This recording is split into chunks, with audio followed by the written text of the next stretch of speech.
जोरदार तालियों से माननीय प्रधानमंत्री जी का स्वागत।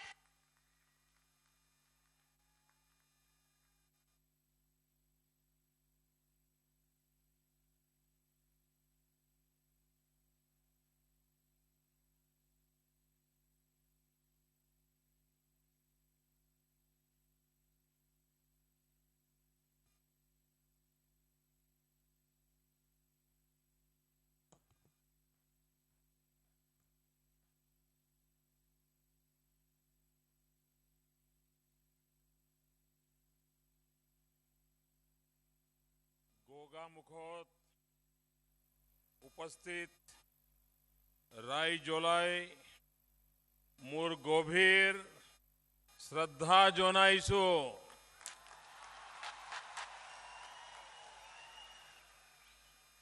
अरु अपुन्ना लुकोर आशीर्वाद बिसारेसु मंच पर विराजमान असम के राज्यपाल श्रीमान बनवारीलाल जी पुरोहित, यहाँ के लोकप्रिय और यशस्वी मुख्यमंत्री और इसी धरती के संतान श्रीमान सर्बानंद जी सोनोवाल जी, केंद्र में मंत्रिपरिषद के मेरे साथी श्रीमान राधा मोहन सिंह जी, राज्य सरकार के मंत्री भाई अतुल बोरा, रंजीत दत्ता, नभा कुमार डोले, संसद में मेरे साथी प्रधान बरुआ जी, आरपी शर्मा जी, यहाँ के विधायक डॉक्टर रानोज पैगू जी और विशाल संख्या में पधारे हुए मेरे प्यारे भाइयों और बहनों,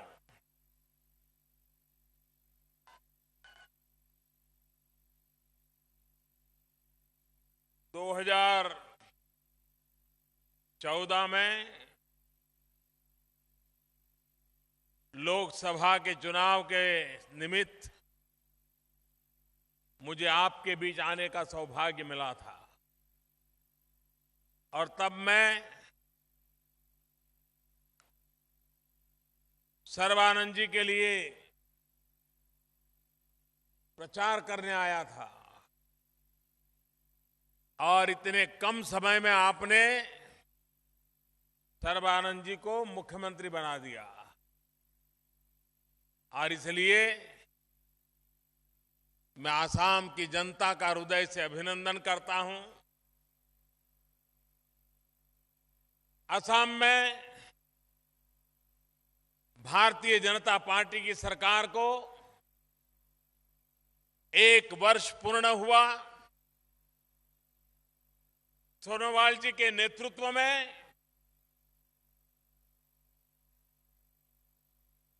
बहुत ही कठिन परिस्थितियों में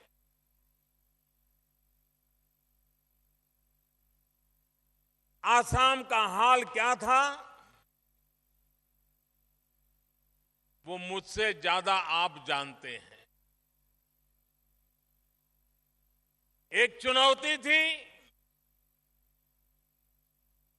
आसाम इतने बड़े गहरे गड्ढे में डूबा हुआ था, उसको कैसे निकालेंगे। आपने हम सब पर भरोसा किया, आसाम में सरकार बनाने का अवसर दिया और मैं आज सरकार को जब 1 साल हो गया है तो सर्बानंद जी, उनके सारे मंत्रिपरिषद के साथी, सभी राजनीतिक हमारे साथी दल, असम सरकार के सभी बंधु भगिनी और असम की जनता को इस 1 वर्ष पूर्ण होने पर, सफलतापूर्वक आगे बढ़ने पर गड्ढे में से असम को बाहर निकालने के सफल प्रयत्नों के लिए सर्बानंद जी और पूरे असम को हृदय से बहुत बहुत अभिनंदन करता हूं, बधाई देता हूं। भाइयों बहनों, आज मुझे यहां एक अत्यंत महत्वपूर्ण काम के लिए, उसके शिलान्यास के लिए आपके बीच आने का अवसर मिला है।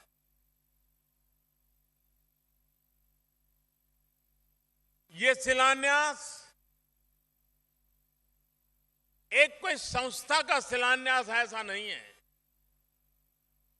ये शिलान्यास कोई एक व्यवस्था खड़ी हो रही ऐसा नहीं है।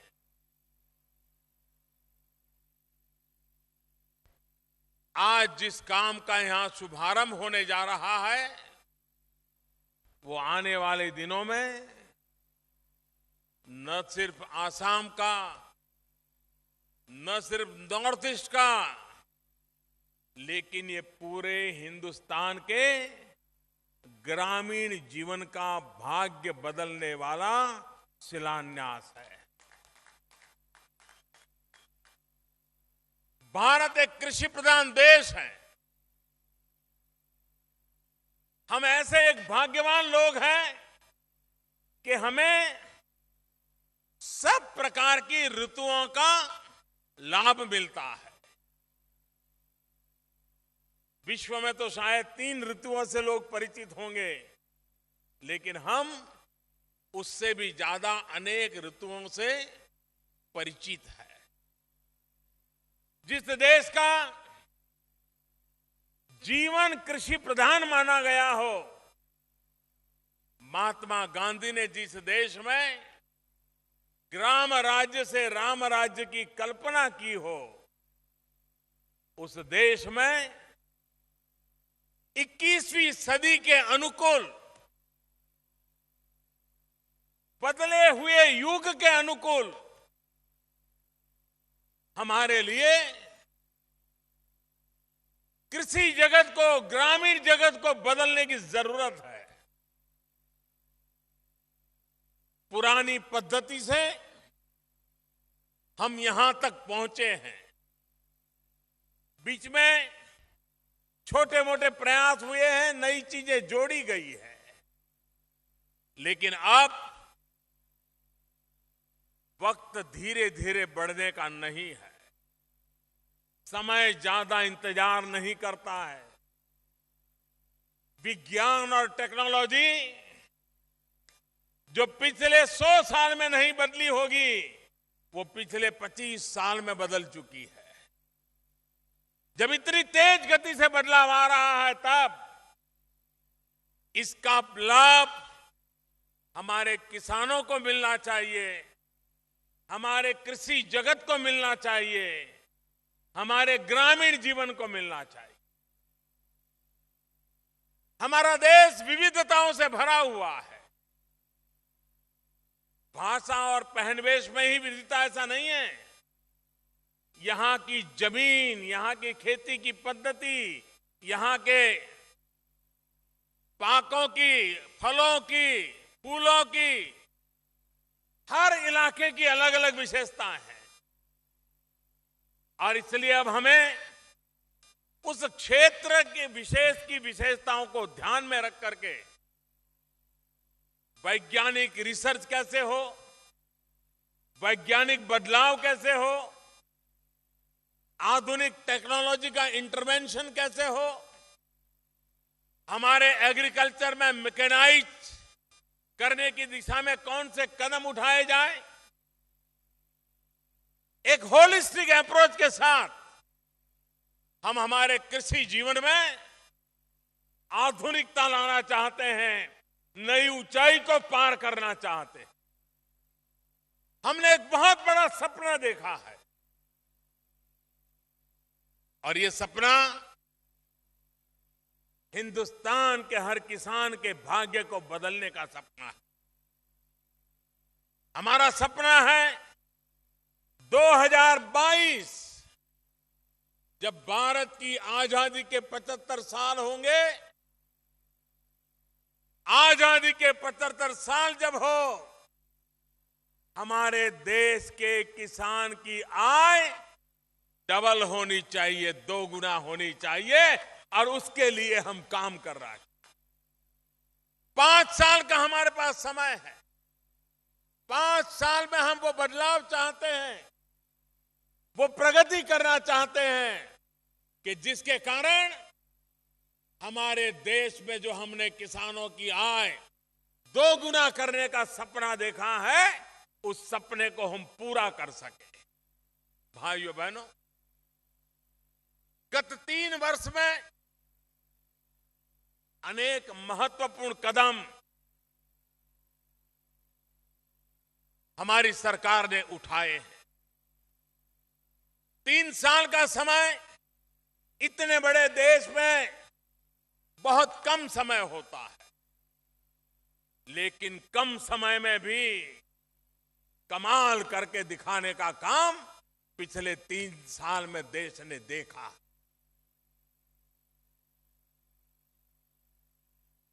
एक 112 साल पुरानी संस्था दिल्ली में बैठी है।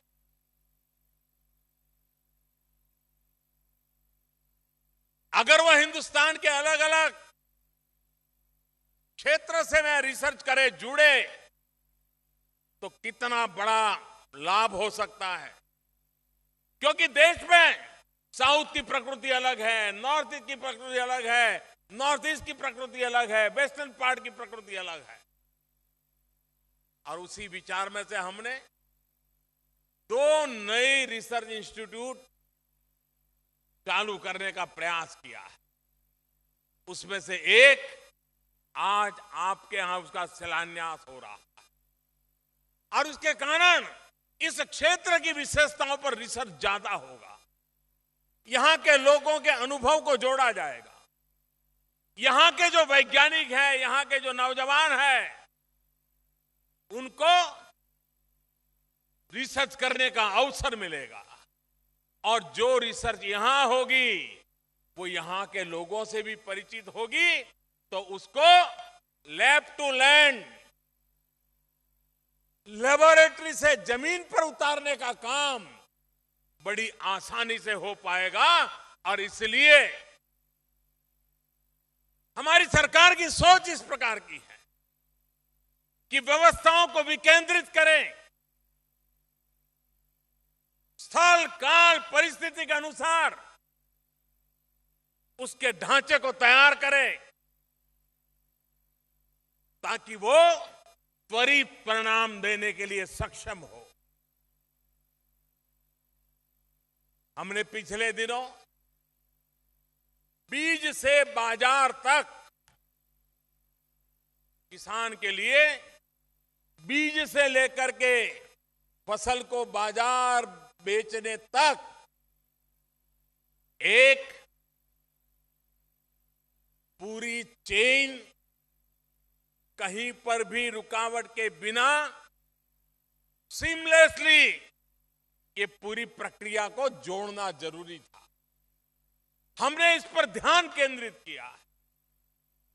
जब बीज से बाजार तक मैं कह रहा हूं, और 3 साल के भीतर भीतर हमने सॉइल हेल्थ कार्ड को बल दिया। हमारे किसान को पता नहीं था कि उसकी जमीन की तबीयत कैसी है। आज हम बीमार हो जाते हैं तो डॉक्टर कहता है लेबोरेटरी में जाइए, ब्लड का टेस्ट करवा के आइए, और उससे वो तय करता है कि अंदर क्या कमी है, क्या बीमारी है, क्या मुसीबत है। जैसा मनुष्य के शरीर को है, वैसा ही ये हमारी धरती माता का भी है। जैसे शरीर बीमार है, शरीर में क्या कमी है, शरीर में क्या अच्छाई है, वो लेबोरेटरी में ब्लड टेस्ट कर करके, यूरिन टेस्ट करके पता चलता है। वैसे हमारी धरती माता में क्या क्षमता है, क्या कमी है, किस फसल के लिए ये धरती उपयुक्त है, कौन सी दवाई की जरूरत है, कौन से खाद की, फर्टिलाइजर की जरूरत है, ये सारी चीजें लेबोरेटरी में तय हो सकती है। और इसलिए हमने तय किया हिंदुस्तान के हर किसान को सॉइल हेल्थ कार्ड मिले। बड़ा अभियान चलाया है। भाइयों बहनों, सॉइल हेल्थ कार्ड ये विज्ञान कोई हमें ही पता है ऐसा थोड़ा है, पुरानी सरकार को भी पता था। वैज्ञानिक हमारे आने के बाद जन्म लिया ऐसा थोड़ा है, वैज्ञानिक पहले भी थे। लेकिन टोकनिज्म से देश में परिवर्तन नहीं आता। पहले सिर्फ 15 सॉइल हेल्थ कार्ड की लैब थी। इतने बड़े हिंदुस्तान में 15 सॉइल हेल्थ कार्ड की लेबोरेटरी अगर एक दिन में 15 किसानों का भी काम करे तो महीने में कितना करेगा? इतने बड़े देश की आवश्यकता पूरी कैसे होगी? भाइयों बहनों, हमने एक बड़ा मूवमेंट चलाया। आज देश में 9,000 से ज्यादा सॉइल हेल्थ कार्ड की लेबोरेटरियां तैयार कर दी है और उसको और आगे बढ़ाने की दिशा में नौजवानों को हम निमंत्रित कर रहे हैं। हमने स्टार्टअप के लिए हिंदुस्तान के नौजवानों को कहा कि ऐसे छोटे छोटे मशीन बनाइए ताकि किसान के घर में भी वो लैब का काम करे, वो जमीन डाले उस पर, उसको जवाब मिल जाए आपकी जमीन किस काम की है, कौन सी फसल के लिए उपयोगी है। और स्टार्टअप वाले नौजवानों ने ऐसे नए नए मशीन भी बनाए हैं जो आने वाले दिनों में हर गांव में दो चार घरों के अंदर अपने आप ऐसे मशीन से लैब का काम शुरू हो जाए। कितना व्यापक काम किया जा सकता है, इसका ये नमूना है। भाइयों बहनों, मैं किसानों से आग्रह करूं, जैसे हम बीमार होते हैं और लेबोरेटरी में ब्लड टेस्ट कराते, हर वर्ष हम भी हमारी जमीन का क्या बीमारी आई है, क्या कमी आई है, इसका लेबोरेटरी में टेस्ट करा के सॉइल हेल्थ कार्ड निकाले और उस सॉइल हेल्थ कार्ड में जो सुझाव हो उसके अनुसार फसल पैदा करें। आप देखना, कम खर्चे में ज्यादा फसल, अच्छी फसल का आपका द्वार खुल जाएगा। ये काम हम कर रहे हैं। भाइयों बहनों, हमारे देश के किसान को अगर पानी मिल जाए तो मिट्टी में से सोना पैदा कर देता है। और इसलिए हमने प्रधानमंत्री कृषि सिंचाई योजना पर बल दिया है। ये प्रदेश ऐसा है कि जहां पानी भरपूर होता है और इसलिए पानी की कीमत कभी कभी समझ नहीं आती है। लेकिन जिन इलाकों में बरसात नहीं होती है, कम वर्षा होती है, नदियां नहीं है, उनको पता है पानी का मूल्य क्या होता है। हमारी कोशिश है पर drop more crop, micro irrigation, sprinkler, टपक सिंचाई। इस देश में हमने प्रधानमंत्री कृषि सिंचाई का अभियान चलाया। करीब 90 ऐसी योजनाएं हाथ लगाई हैं, हजारों करोड़ रुपयों की लागत आने वाली है, जहां से खेत तक पानी पहुंचे और किसान उस पानी को माइक्रो इरिगेशन के उपयोग करे। देश की वो भूभाग जहां पर पानी के अभाव में खेती नहीं होती है, उस जमीन को पानी पहुंचे और उसका काम हो, उस दिशा में हम काम कर रहे हैं। भाइयों बहनों, हमने प्रधानमंत्री फसल बीमा योजना दी है। हमारे देश का किसान ईश्वर की कृपा पर जिंदगी जीता है। बारिश ज्यादा आ जाए तो भी परेशान, बारिश कम आ जाए तो भी परेशान, ओले गिर जाए तो भी परेशान, तेज आंधी चल जाए तो भी परेशान। ऐसे किसान को सुरक्षा मिलनी चाहिए। पहली बार देश में ऐसी प्रधानमंत्री फसल बीमा योजना आई है और किसानों को इतनी पसंद आई है कि जो बैंक लोन नहीं लेते हैं, ऐसे भी किसान जो फसल बीमा लेने लगे हैं, उसमें भी 7 गुना बढ़ोतरी हुई है। किसानों की प्रिय योजना बन गई है और उसके कारण किसी भी प्रकार का नुकसान होगा, बीमे के कारण उस किसान को साल भर के लिए जो आवश्यक है उतना धन उससे मिल जाएगा। हर मुसीबत का मुकाबला करने के लिए ये फसल बीमा योजना काम आए। आज पूरे देश में इसको लागू करने की दिशा में काम चल रहा है। भाइयों बहनों, हमारे देश में, खास करके नॉर्थ ईस्ट में ऑर्गेनिक फार्मिंग की बड़ी संभावना है। और आज दुनिया में ऑर्गेनिक खेती, उससे उत्पादित चीजों का एक बहुत बड़ा आकर्षण है, बहुत बड़ा मार्केट है। सामान्य फसल 1 रुपए में बिकती है, लेकिन अगर वो ऑर्गेनिक है तो $1 में बिकती है। मैं चाहता हूं मेरे असम के, मेरे नॉर्थ ईस्ट के, मेरा अष्टलक्ष्मी प्रदेश और सिक्किम हमारे सामने उदाहरण है। सिक्किम ने अपने पूरे राज्य को ऑर्गेनिक स्टेट बनाया है। अगर नॉर्थ ईस्ट ऑर्गेनिक की दिशा में चल पड़े तो हिंदुस्तान का सबसे बड़ा, दुनिया का सबसे बड़ा ये ऑर्गेनिक फार्मिंग का एक केंद्र बिंदु बन सकता है। और दुनिया को ऑर्गेनिक चीज लेनी है तो नॉर्थ ईस्ट की तरफ देखना पड़े, आसाम की तरफ देखना पड़े। इस मिट्टी की सुगंध के साथ खाना खाने को मिले, ये संभावना मैं देख रहा हूं। और इसलिए भाइयों बहनों, कंपोस्ट पीट के लिए भी बहुत बड़ा अभियान चलाया है। हजारों की तादाद में, लाखों की तादाद में ऑर्गेनिक फार्मिंग के लिए खाद मुहैया कराने के लिए, कूड़े कचरे से वेस्ट पर से बेस्ट बनाने की दिशा में कंपोस्ट पीट का काम चल रहा है। जो भी किसान इसमें आगे आना चाहते हैं, सरकार उनको मदद कर रही है। और उसका लाभ हमारी जमीन के सुधार में, हमारे कृषि के सुधार में, हमारे उत्पादन की वृद्धि में और हमारे किसान की आय 2 गुना करनी है, उस दिशा में काम आने वाला है। भाइयों बहनों, कृषि के साथ साथ जब मैं न्यू इंडिया की बात करता हूं, अब तक हम फर्स्ट ग्रीन रिवॉल्यूशन के गीत गाते रहे हैं, हम सेकंड ग्रीन रिवॉल्यूशन की चर्चा करते रहे हैं, लेकिन मैं साफ देख रहा हूं कि न्यू इंडिया में हमें सेकंड ग्रीन रिवॉल्यूशन से अटकना नहीं है, हमें एवर ग्रीन रिवॉल्यूशन की ओर आगे बढ़ना है। सिर्फ सेकंड ग्रीन रिवॉल्यूशन नहीं, एवर ग्रीन रिवॉल्यूशन, सदा काल हरित काल, सदा काल हरित काल। इस मिजाज से हमें देश में कृषि विज्ञान को आगे बढ़ाना है। और ये जो भी रिसर्च की संस्था है, उसका लाभ हमें उससे मिलने वाला है। और उस दिशा में कृषि के साथ जुड़ी हुई कौन सी चीजें, किसान को खर्च कम कैसे हो। अब जैसे एक बहुत बड़ा अभियान चला है सोलार पंप का, सोलार एनर्जी से चलने वाला पंप, धीरे धीरे उसकी कीमत भी कम होती जा रही है।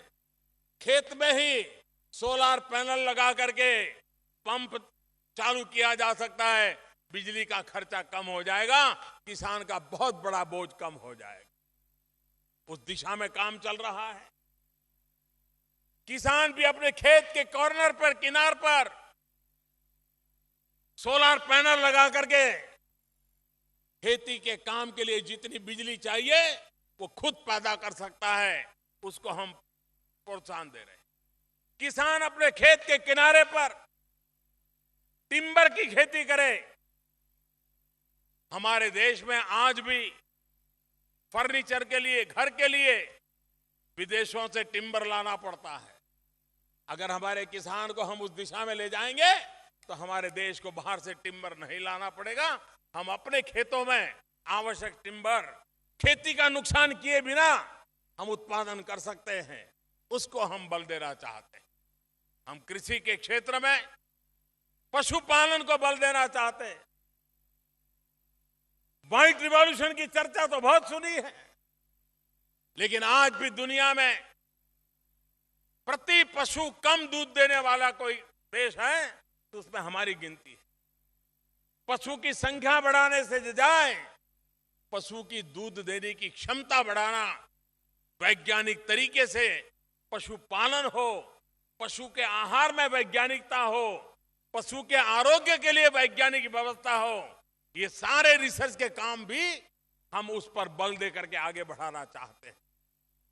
मत्स्य उद्योग, पोल्ट्री, हनी बी, शहद, मधुमक्खी, ये ऐसे क्षेत्र हैं जो किसान अपने काम के साथ साथ अपनी आय बढ़ा सकता है। हम उस पर भी बल देने की दिशा में प्रयास कर रहे हैं।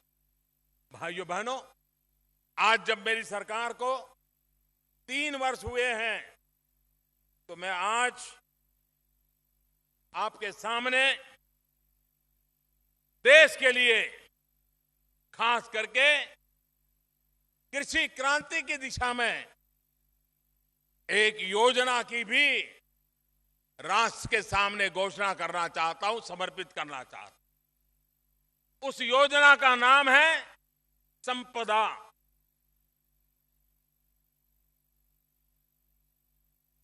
एग्रो प्रोडक्ट के वैल्यू एडिशन के लिए, मूल्य वृद्धि के लिए हमारे देश में बहुत संभावनाएं पड़ी।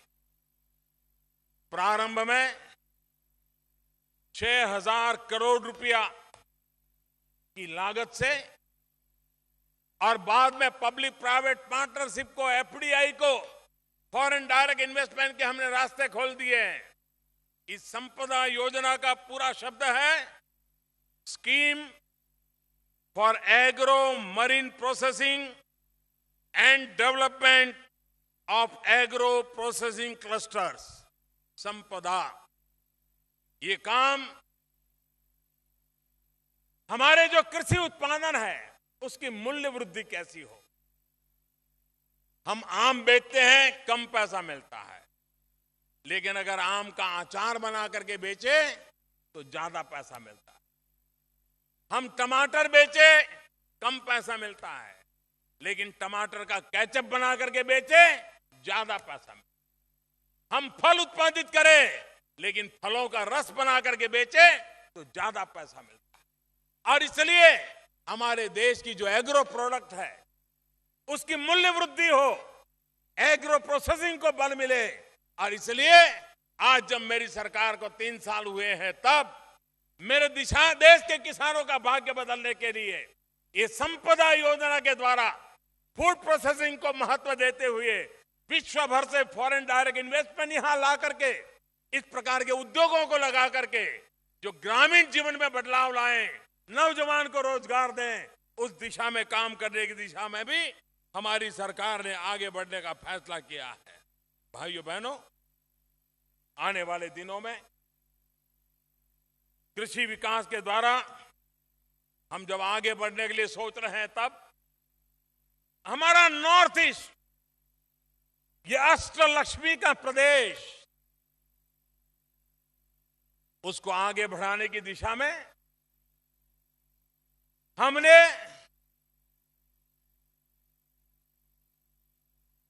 पंचपथ निर्धारित किए। इन पंचपथ के द्वारा हम इस पूरे नॉर्थ ईस्ट को हिंदुस्तान के साथ, आने वाले भविष्य के साथ, नौजवानों की आशा आकांक्षाओं के साथ जोड़ने की दिशा में आगे बढ़ना चाहते हैं। और ये जो हमारे पंचपथ है वो मूलतः 21वीं सदी के अनुकूल इंफ्रास्ट्रक्चर से जुड़े हुए हैं। हाईवे पहला पंथ, रेलवे दूसरा पथ, वाटरवे तीसरा पथ, एयरवे चौथा पथ और 5वां पथ हाईवे। इंफॉर्मेशन वे, ऑप्टिकल फाइबर नेटवर्क, इन 5 पथ के द्वारा आधुनिक इंफ्रास्ट्रक्चर की जड़ें जमा करके ये अष्टलक्ष्मी प्रदेश, जो कल तक नॉर्थ ईस्ट कहा जाता था, वो नॉर्थ ईस्ट का मतलब ही न्यू इंडिया में बदल जाएगा। और नॉर्थ ईस्ट का एनी का मतलब हो जाएगा न्यू इकोनॉमी, एनी का मतलब हो जाएगा न्यू एनर्जी, एनी का मतलब हो जाएगा न्यू एम्पावरमेंट। ये एक प्रकार से न्यू इंजन, हिंदुस्तान के ग्रोथ का न्यू इंजन, पूर्वी भारत, पूर्वोत्तर Bharat, north east, new engine, ये न्यू इंडिया को लेकर के आगे बढ़ेगा। इसी एक विश्वास के साथ मैं इतने कोने कोने से आए हुए, लाखों की तादाद में आए हुए मेरे किसान भाइयों को बहुत बहुत शुभकामनाएं देता हूं। और ये रिसर्च इंस्टीट्यूट आपके सपनों को साकार करेगी, ऐसा पूरा विश्वास देता हूं। मैं फिर एक बार सर्बानंद जी को, उनकी पूरी टीम को, असम की जनता को 1 वर्ष की सफल यात्रा के लिए बहुत बहुत शुभकामनाएं देता हूं। और बाकी रहे 4 साल में असम अपने सपनों को पूरा करने के लिए तेज गति से आगे बढ़े, ये शुभकामनाएं देता हूं। और मैं असम की जनता को विश्वास दिलाता हूं, दिल्ली सरकार असम का भाग्य बदलने के लिए कंधे से कंधा मिलाकर आपके साथ चलेगी। बहुत ताकत पड़ी है यहां। यह ताकत सिर्फ असम का भाग्य बदलेगी ऐसा नहीं, यह ताकत हिंदुस्तान के भाग्य को बदलने में काम आएगी। इस भाव के साथ आगे बढ़ना है। मेरी बहुत बहुत शुभकामनाएं। धन्यवाद।